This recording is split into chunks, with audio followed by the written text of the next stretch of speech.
মসজিদে টাকা না দিছেন 30,000, কিন্তু 30 লাখ টাকা দিয়ে আপনি সুদের ব্যবসা করেন। এই বাটফার, কি এর সওয়াব? হারামখোর, সওয়াব কিসের? আবার সওয়াব তোমার আব্বাই দেয়। সুদখোরের 1 টাকায় কোনো নেকি হয় না, 1 টাকায়ও না। ফ্যান হয়, নেকি হয় না। টাইলস হয়, নেকি হয় না।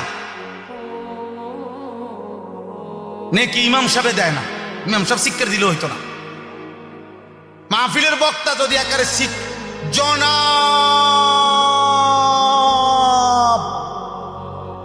অমুকে অমুক 30,000 মার হাবা, হাবারে মার, যা ফারস মার, তারে চেয়া দিল কেন, মার কন্যা। ফেরেশতা বলবে আল্লাহ সুদের টাকা, আল্লাহ বলবে বাদ দাও, ফালাই দাও, টেহালো এলা ঘেরা, কিন্তু তুমি